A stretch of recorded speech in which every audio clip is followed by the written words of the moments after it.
Hello po, ito po ang inyong kaibigan Jesus, Brother Manny Bautista.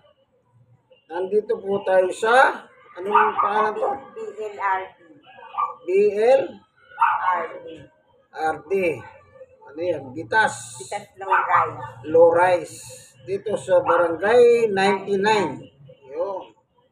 Sonid ba? 90 o 78. Sonid District 1, Tondo, Manila. Nasa tahanan tayo ngayon sa 4th floor.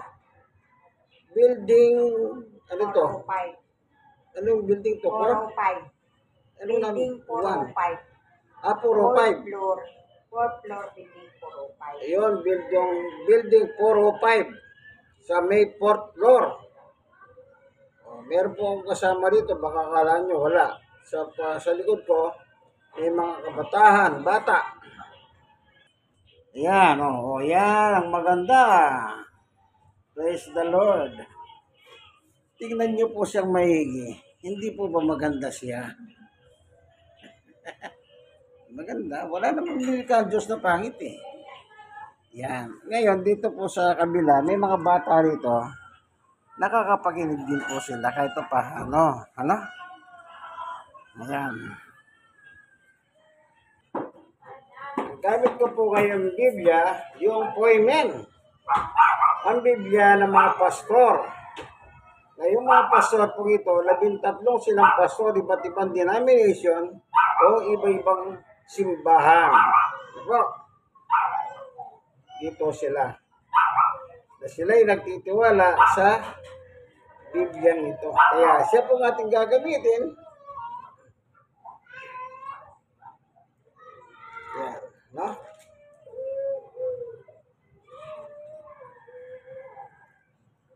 Alam niyo po, sa buhay natin ito, si Sister Beth po at ako, pareho ang kaso. Pareho po kaming stroke. Pero ang kagandahan sa amin, stroke kami, hindi kami bedridden. Kagaya niya, halimbawa, gusto niya magpunta sa mall, nakakapunta siya ng mall. Ako, ganun din. Nakakapagsalita ba siya ng maayos? Nakakapagsalita parang ako. Yan. Pero yung galaw ng aming katawan, hindi na po yun dati. Medyo naleser yung aming, ano ba tawag yung, dati malakas ka, masigla. Dahil ngayon sa stroke po ang kalagayan. Anong stroke ba yun sa'yo? Ischemic. O ischemic. Yung kanyang stroke. Ako naman po, stroke nose. Yan. Pareho kaming stroke patient. Magkaiba nga lang ang kategory. Ischemic yung sa kanya, yung akin, nose. Yan. Ayun. Dinadalo ko po siya rito paminsan-minsan sa loob ng 1 linggo o 2 linggo, papasyal ako upang dalhin po ang salita ng Diyos. Kasi po paniwala ko, meron na tayong karamdaman, meron na tayong problema, at mas lalong ilapit na natin ang buhay natin sa Panginoon Diyos. Po, may problema ka na eh. Ano pang dapat mong ireklamo? Kung dati malakas ka, wala kang panahon sa Diyos, okay lang yan, wala kang panahon eh. Malakas ka, pero kung meron ka na pong nararamdaman gaya namin, sabi niya nga, ang hirap daw ng sakit na yan. Totoo, mas hirap ang sakit ng stroke. Sa lahat ng sakit na nararanasan ng tao, nakita ko ang pinakamahirap yung stroke. Bakit po? Magbibistula kang robot eh. Alam niyo yung robot? Dahan-dahan. Hindi ka pwedeng mabilis. Mabubuwal ka. Kasi maging yung mga yung balanse ng katawan mo, magbabago yan. Magbabago yung balanse ng katawan mo. Ang pakiramdam mo parang nabubuwal ka. Ganun yan. Kasi nga meron kang karamdamang stroke. Kaya mas maganda, ito, ebanghelyo ng ating Panginoong Yesus. Kasi, tandaan niyo po yung gamot ginawa ng tao, ginawa ng matalinong tao, mga scientista. Pero tao pa rin po sila. Ano man yung ginawa nila, merong hangganan yun. Kasi tao silang gumawa. Kaya kung minsan po, pag may sakit ka, pinainom ka ng gamot, nagkakaroon ng komplikasyon. Ginagamot yung sakit mo, nagkakaroon uli ng panibagong ibang sakit dahil sa gamot. Ano po? Kaya kung minsan sabi nila, wala talagang perfect na gamot. Totoo yan. Sabi nga ng iba, kailangan tiyakin mo. Yung mahal, para ba sinabing pagmahal, very effective. Yun ang categorize ng gamot sa iba. Kasi mayroong mga gamot na hindi branded kung tawagin. Mura.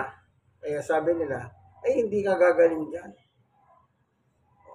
Ganun ang tao. Pero, mas maganda, dito po tayo sa Biblia. Salamat masasabi ko. Pag gumaling ka, hindi ka na baga magkakasakit. Magkakasakit ka pa. Kaya bakit? Kaya nandito po tayo sa lupa sa mundo na puno-puno ng bakterya. Kaya dapat ipagkatiwala natin sa Panginoon Diyos ang buhay natin. Okay? Bago tayo papalaho, tingin natin ang tulong ng Diyos para matulungan niya tayong mapaunawahan ng kanyang turo at aral. Sapagkat kailangan maunawahan natin ang kanyang salita. Panginoon Diyos, minsan pa, samahan mo po kami ng aming pagbubulay ng Ebanghelyo. Sapagkat ikaw lang po pwedeng magpaunawa sa amin. Buksan ang puso ng bawat isa sa amin, ganun din ang mga manunood ng video ito. Salamat po sa ngalan ni Jesus. Amen. Okay. Ang sabi ni Jesus, nang after na si bautismuhan ni Juan Bautista sa may Jordan River, anong sabi niya? Magmula noon nangaral si Jesus. Nagsimula na po ang evangelism ni Jesus nung after na bautismuhan siya ni Juan Bautista sa may dako ng Jordan River. Ano? Kaya, yun nakasulat naman sa chapter 13 ng chapter 3 ng Mateo. Tingnan muna natin bago tayo pupunta sa Mateo 4:7. Dito muna tayo sa chapter 3 verse 13. Dumating si Jesus sa Jordan River mula sa Galilea upang magpabautismo kay Juan. 14. Tinangka ni Juan na pigilan siya at sinabi, ako po ang dapat magpabautismo sa iyo. Bakit kayo nagpabautismo sa akin? 15. Subalit, sumagot si Jesus, ayahan mong ito ang mangyari ngayon. Ito'y mangyari ngayon. Hindi niya sinabing mangyari bukas o makalawa, kundi ngayon.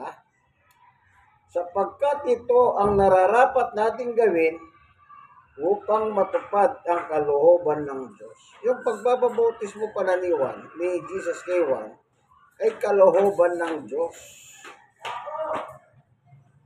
Nang mabautismuhan si Jesus, agad siyang umahon sa tubig, nabuksan ng langit at nakita ni Jesus ang Espiritu ng Diyos na bumababa parang isang kalapati at dumapo sa kanya. 17. At itong tinig mula sa langit na nagsasabi, ito ang minamahal kong anak na lubos kong kinalulugdan. So, nagsalita ang Diyos mula sa langit, referring to Jesus. Ano sabi niya? Ito ang minamahal kong anak, si Jesus. After na si bautismuhan, bigla siyang umahon po sa tubig at then nagsalita po ang Diyos sa langit. Anong sabi niya? Itong minamahal kong anak na lubos kong kinalulugdan. Tignan pa natin yung salitang itong lubos kong kinalulugdan. Punta muna tayo sa 17 ng Mateo. Mateo pa rin po. Sa chapter 17 verse 1. Pagkaraan ng 6 na araw, isinama ni Jesus si Pedro at magkapatid na Santiago at Juan at sila'y umakyat sa isang mataas na bundok. Habang sila'y naroon, nakita nilang nagbago ang anyo ni Jesus. Nagliwanag na parang araw ang kanyang muka at nagningning sa kaputihan ng kanyang damit. Okay? Verse 5. Habang nagsasalita pa si Pedro, nililima sila ang napakaliwanag na hulak. Mula rito may tinig na nagsabi, "Ito minamahal kong anak na lubos kong kinalulugdan, pakinggan ninyo siya." Ito na naman po yung tinig. Ano? Ito minamahal kong anak ni... Pangalawa na lubos kong kinalulugdan, pero merong kasunod na yun ito. Anong sabi ng Diyos? Anong sabi ng Diyos dito? Pakinggan ninyo siya. Yan. Maliwanag po ang Diyos nag-uutos. Anong utos ng Diyos? Makinig sa kanyang anak. Makinig sa kanyang anak. Wala po sinabing iba. Hindi niya sinabing makinig kayo sa ganitong mga santo, makinig kayo sa mga ganitong santa.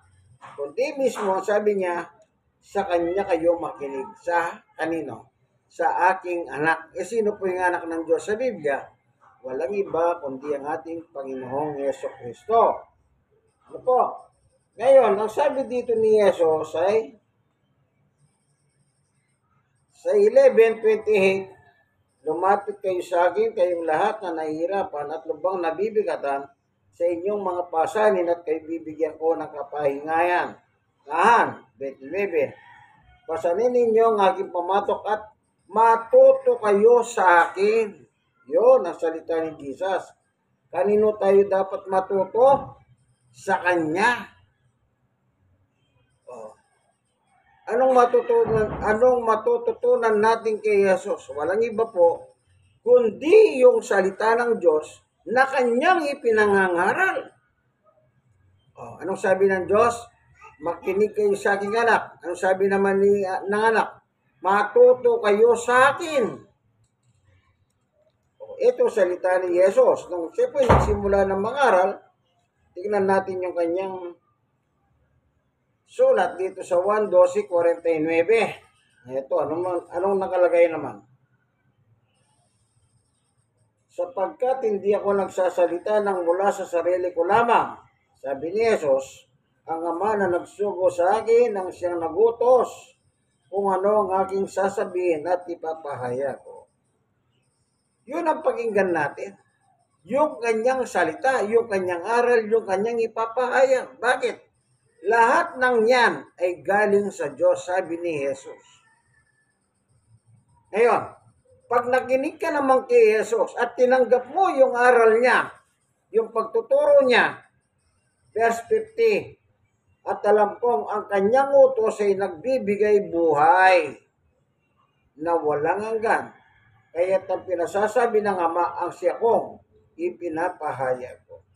Bilang isang tao, kanino tayo makinig pagdating sa pananampalataya?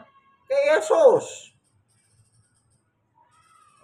Yung aral ni Jesus, yun ay galing po sa Diyos, hindi galing sa Kanya. Si Jesus kayo nung umakyat sa langit, di po ba sa kasaysayan, pinatulan ng kamatayan, inilibing, 3 araw, muling nabuhay, then, nanatili sa lupa, nagturo sa kanyang mga apostol, at siya ay umakyat na po doon sa langit. Ganon po yung kasaysayan ng kamatayan at pagkabuhay na maguli ni Jesus. Ano? Tingnan natin yung Gawa, chapter 1. Ito, hanggang sa araw na siya umakyat sa langit.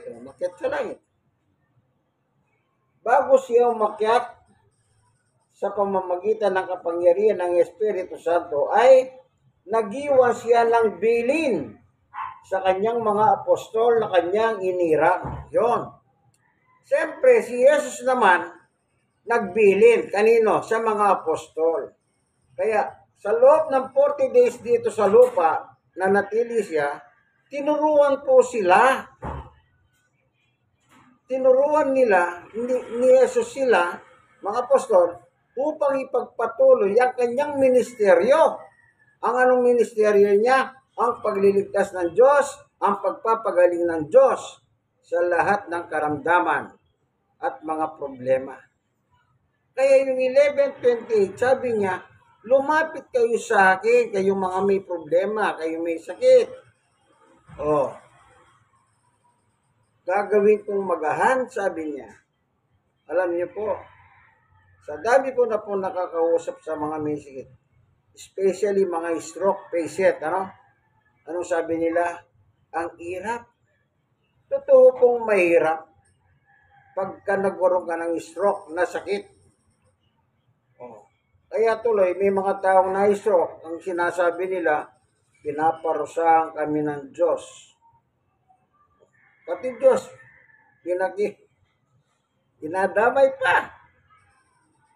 Hindi po namamarusa ang Diyos sa taong buhay. Ang taong buhay po, sabi niya, may sakit ka, may problema ka, ka. Ibig lang sabihin, gusto kang pagalingin ng Diyos. Gusto ka nang ayusin ng Diyos kung may problema ka. Hindi upang parusahan ka, kundi upang iligtas ka. Ang layunin po pa, kaya napunta pala si Jesus dito, sinugo ng Diyos, upang mangaral siya ng salita ng Diyos. At anong sabi ni Jesus? Buhay na walang hanggan. Kung paniwalaan mo siya, may buhay na walang hanggan ka. Ay, hindi mo ba gusto yan, kaibigan? Napakaganda. Magkakaroon ka ng buhay na walang hanggan sa piling ng Diyos. Pagdating po sa langit, wala nang sakit. Ang sakit dito lang, habang nandito tayo sa lupa. Ano po? Lahat naman po. Sabi ko nga kumisa, huwag kang mag-alala, hindi ka nag-iisa. Bakit nasabi ko yun? Para lang makalmanti sila. Ano pa? Yung iba po, pag may sakit, nadidepress. At yung kinakinatnan, yun, nagpapakamatay sila. Kagaya po ng kakilala ko, si Chairman Gimo. Nung araw, nung malakas siya, wala, largo. Nung nagkaroon ng stroke, alam niyo po ano sabi niya? Gusto ko nang mamatay. Oh. Yung kasing dati niyang ginagawa, hindi na niya magawa. Kaya gusto na niyang mamatay. Ganun po yun. Kaya sabi ko sa kanya, huwag mong pangunahan ng Diyos. Lahat naman tayo mamamatay. Kanya nga lang, hindi natin alam kung kailan mangyayari yun. Kasi Diyos lang ang nagpapasya kung babawiin na yung buhay na binigay sa atin. Yung buhay po natin, pairam lang ng Diyos yan. Kaya gamitin natin para sa Kanya ang ating buhay. Upang sa gano'n, anong sabi ni Apostol Pablo? Tignan niyo po, napakaganda. Na sinabi ni Apostol Pablo. Dito po sa unang Korinto. Anong sabi niya? Sa chapter 6, sa 19. Hindi ninyo paghahari ang inyong katawan. Verse 20. Kaya't gamitin ninyo ang inyong katawan upang maparangalan ng Diyos. Yung pala ang purpose, bakit tayo binuhay ng Diyos dito sa lupa. Upang siya ay malwalhati sa pamamagitan natin. Paano yun? Ganito. Alam po natin yung masama't mabuti. Di po ba? Gawin natin yung mga mabuti. Huwag gagawin yung masama. Yun. Pag ginagawa mo yung mabuti, ang Diyos ay nadululhati sa iyo. O sa madalit salita, gawin natin magaan, napapasaya mo ang Diyos. Okay na po ba yan? Nakaunawa na po kayo. Sa kandali. Ha? Nakado? Kaya dapat, gamitin natin ang ating katawan upang ang Diyos ay malwalhati. Ang problema, ginagamit ang katawan ng tao kung saan-saan. Halimbawa, nagbebenta ng mga shabu, droga. Alam naman natin na ang droga, wawasakin ng buhay mo. Yung iba po, pinagnanakawan yung mga mahal nila sa buhay para meron pambili ng shabu. Kasi po, kung nagumot ka na sa illegal drugs, talaga, wawasakin ka niyan. Pati pamilya mo na bumubuhay sa iyo, ninanakawan mo para meron ka lang pambili ng shabu. Di po ba? O, ginagamit mo ba ngayon ang katawan mo? Pang ang Diyos ay malwalati? Hindi po. Kundi gumagawa ka ng kasalanan sa Diyos. Lalo ka nagkakasala, lalo ka nababahon sa kasalanan. Dahil sa ang katawan mo na pinagamit ng Diyos sa iyo, ay nagagamit mo sa tiwaling buhay. Siya burito, siya buruhon, alak dito, alak doon. O, sugal dito, babae doon, babae dito. O, yung mga kikending-kending, babakla-bakla dito, babakla-bakla doon.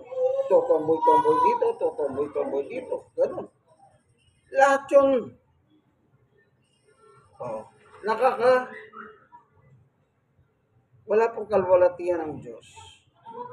Kaya ang sabi ng Biblia, lahat tayo nagkasala. Panghuli, ano po sabi ni Apostol Pablo? Dito po sa libro ng Roma. Anong sabi ni Pablo? Basahin ko po. Chapter 3, verse 10. Ayon sa nasusulat, walang matwid, wala kahit isa. Bakit gano'n? Walang matwid, sabi ni Pablo, kahit isa. Ibig sabihin ni Pablo, kahit ako hindi ako matwid, sabi niya. Wala kang matwid kahit isa eh. Oh.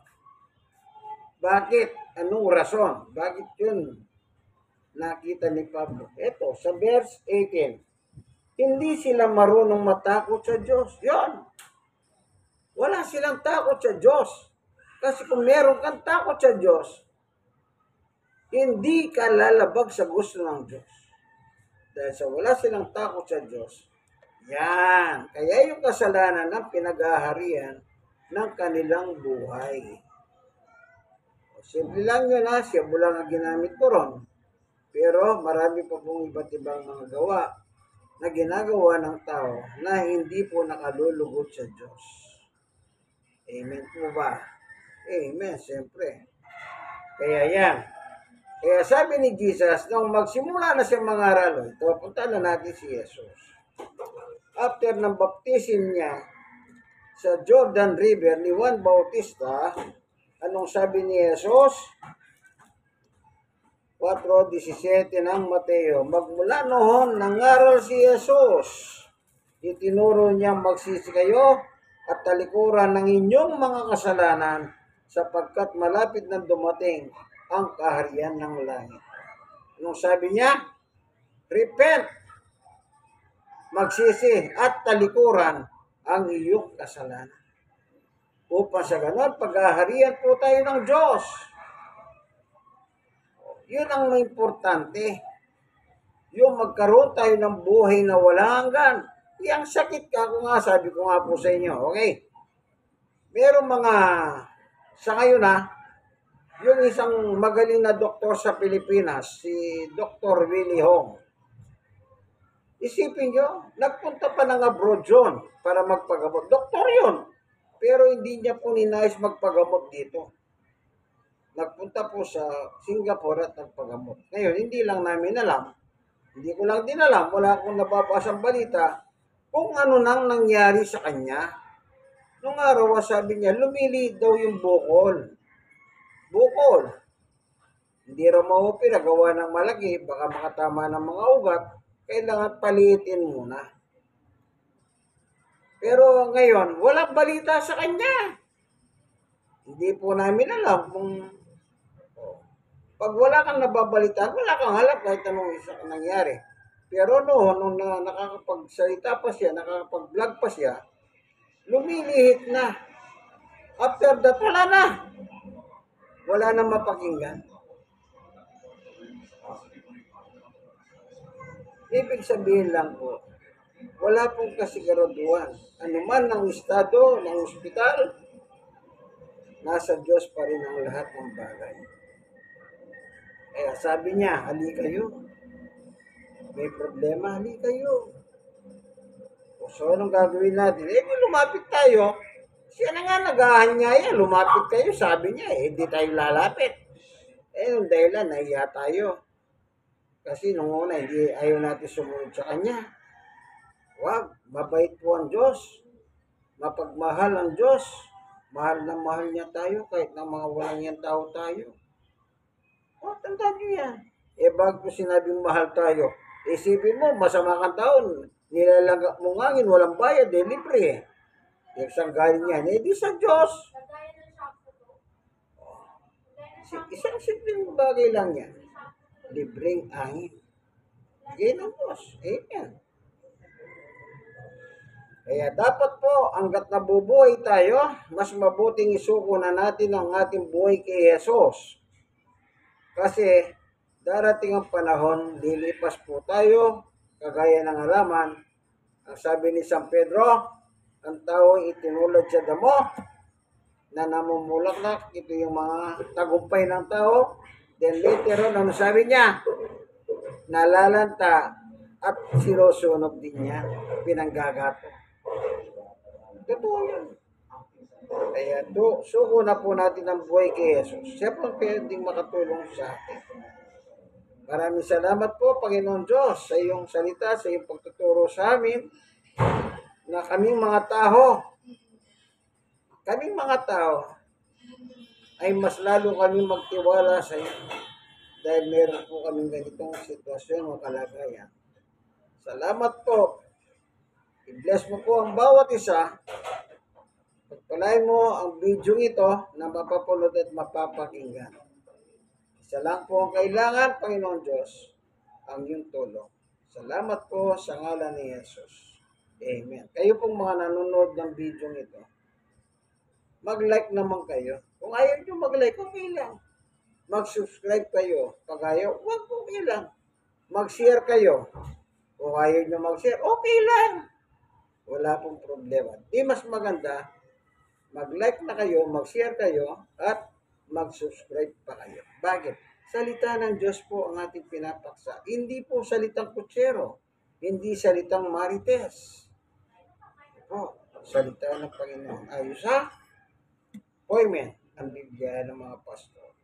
Sige po, hanggang dito na lamang itong inyong kaibigan kay Jesus, Brother Manny Bautista, at siya naman po si Sister Beth Sabsalon.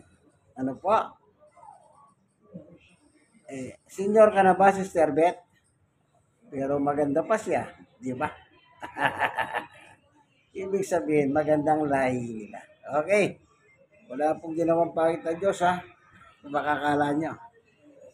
Sige, no? Nandito na lamang po, kaibigan. Nandito po sa Bitas, Low Rise, Barangay 99, Zone 9, District 1, Tondo, Manila. Bye-bye!